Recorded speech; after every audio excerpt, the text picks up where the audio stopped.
নমস্কার, আমি মোনালিসা ফিরে এসেছি আপনাদের মনে রাঙিনা নিয়ে। আমার সাথে আছেন গুণজিৎ স্যার। স্যার নমস্কার। নমস্কার স্যার, আজকে আমার যে টপিকে আপনার সাথে কথা বলা সেটা হচ্ছে প্যানিক রিলেটেড।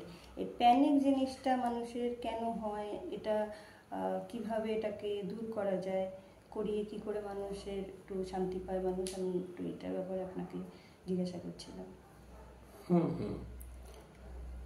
হঠাৎ ভয়ের আশঙ্কা এবং সেই আশঙ্কা প্রায়শই মৃত্যুর আতঙ্কের সঙ্গে যখন যুক্ত হয়ে যায় তখন তাকে আমরা বলি প্যানিক। এবং প্যানিক তার দুটো প্রাইমারি স্টেজও থাকে, তার সেকেন্ডারি স্টেজও থাকে। এবং এই যে ফোবিয়া বা যেটাকে আমরা বলি ভয়, সেটাও যেরকম একটা দুশ্চিন্তার প্রকাশ, সেরকম প্যানিকও কিন্তু একটা এক্সেসিভ অ্যাংজাইটি বা গভীরতর দুশ্চিন্তার প্রকাশের প্রবর্তনা ঘটে। প্রায়শই যেটা দেখা যায় মৃত্যুর আতঙ্কের বা মৃত্যুর আশঙ্কা তার জীবনে এসে যাচ্ছে, এরকম একটা ফিলিংস তার মধ্যে তৈরি হয়। এবং যখন তৈরি হয় তখন সে কিন্তু কাউকে বলে বোঝাতে পারে না। বুকটা ধড়ফড় করে, কখনো দেখা যায় যে মুখ শুকিয়ে যাচ্ছে, সে ভাবছে সে উন্মাদ হয়ে যাচ্ছে, সে ভাবছে যে সে সমস্ত নিয়ন্ত্রণহীন হয়ে পড়ছে। এই মোচড়গুলো আসতে থাকছে। সমস্ত কিছু একটা খুব সহজ দাওয়াই রয়েছে, আর সেই দাওয়াই হচ্ছে যে কোনো ঘটনা যেটা তাকে তোলপাড় করছে মনের ভেতরে, যে ইনার স্টিমুলাসগুলি, সেই ইনার স্টিমুলাসের দিকে সে ভাববে না। যে কোনো ঘটনা যখন তার সামনে আসছে অবশ্যই যেন সে নিজেকে ভেবে ফেলে সে একজন দ্রষ্টা। এই বৃহত্তর যে রঙ্গমঞ্চ, তাতে যেমন আমরা এক একজন হচ্ছি অভিনেতা অভিনেত্রী।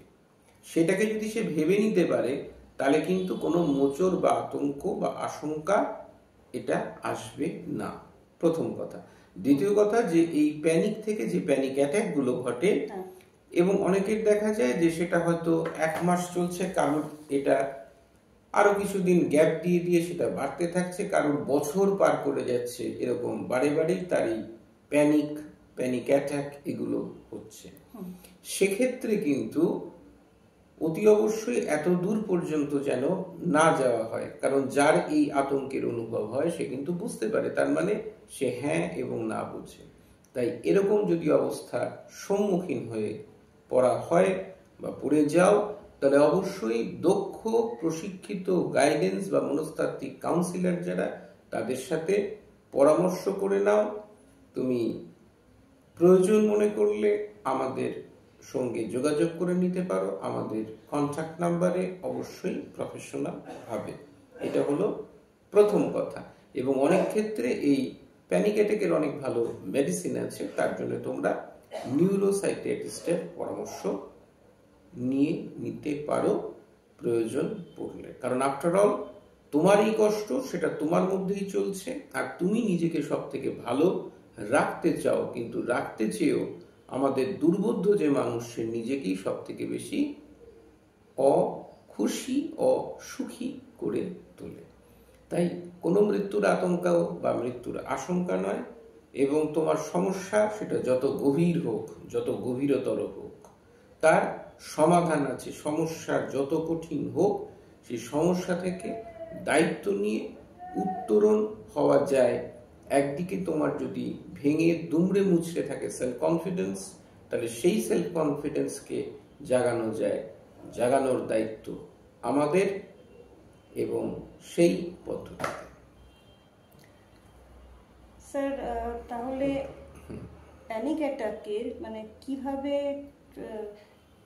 কিরকম চিন্তা ভাবনা করলে, কিরকম ভাবে চলাফেরা করলে এই প্যানিক অ্যাটাকগুলো থেকে আমাদের দর্শক বন্ধুরা বিরত থাকতে পারে, একটু সেটা। প্যানিক অ্যাটাকটা তো একটা ইনার স্টিমুলাস ভেতরে আছে, কারণ এটা অ্যাংজাইটি একটা প্রকাশ ধর্মের মধ্যে পড়ে। এবং আমি যখন বলেছি যে কথাটা হয়তো আগে, যে যেখানে ওই মনের মধ্যে যে কোলাহলগুলো চলছে, মনের মধ্যে যে স্ট্রেসগুলো চলছে, যেগুলো ক্রমশ বাড়তে বাড়তে দুশ্চিন্তাতে রূপান্তর হয়েছে, তারপর কোনো আউটার স্টিমুলির পাল্লায় সে পড়েছে, হয় ভেবে নিয়ে পড়েছে বা বাস্তবিক গিয়ে সে পড়েছে, ভাবছে যে এই জিনিসটা হবে কেমন, এবার সেই রকম কোনো একটা পরিস্থিতির সামনে গিয়ে সে পড়েছে, এবার তার দরদর করে সোয়েটিং হচ্ছে, একটা অদ্ভুত রকম অবস্থা, এবং সেই জায়গাটা কিন্তু সেই ব্যক্তির মধ্যে যা চলছে সেটা বোঝাতে সে পারছে না, এবং এইটা কিন্তু প্যানিক অ্যাটাকের ম্যানেজমেন্ট আছে। এই ম্যানেজমেন্টটা মাধ্যমে যদি হিলিং পেতে হয় তাহলে অবশ্যই কাউন্সিলিং এবং গাইডেন্সের শরণাপন্ন হতে হবে। তার মানে বোঝা যাচ্ছে প্যানিক অ্যাটাক হচ্ছে ভয় ছাড়া আর কিছুই নয়। সুতরাং ভয়কে জয় করাই হচ্ছে আমাদের কাজ। তাই সেলফ কনফিডেন্ট হন, নিজের কাজে সুস্থভাবে যাতে করতে পারেন কাজটাকে সম্পন্ন, তার ব্যবস্থা করুন। যার জন্ম হয় তার মৃত্যু হবেই, সুতরাং মৃত্যু কবে হবে সেটাকে নিয়ে চিন্তা করে এখন আপনার আমার কোনো লাভ নেই।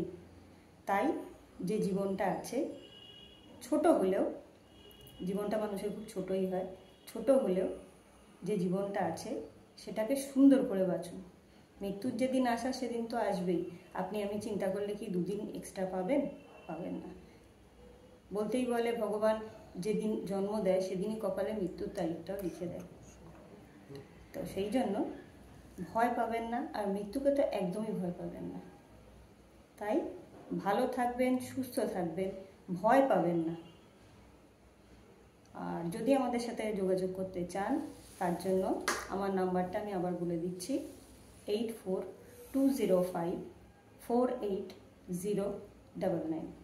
আরেকবার রিপিট করছি, 8420548099। স্যার আপনার নাম্বারটা বলুন। ভয় থেকে অভয় মাঝে আমাদের হতেই হবে উত্তীর্ণ। আমার কন্ট্যাক্ট নাম্বার 6291243152, 6291243152। সবাই খুব ভালো থাকো রঙিন আনন্দে, বর্তমানকে নিয়ে এগিয়ে চলো ভালোভাবে, এবং ভবিষ্যৎ তার স্বপ্ন পূরণ, তার হৃতপথে তোমাদের অর্জন করাবে। ধন্যবাদ। আজকের মতো তাহলে এখানেই মনোরঞ্জনে শেষ করলাম। নমস্কার, ভালো থাকবেন।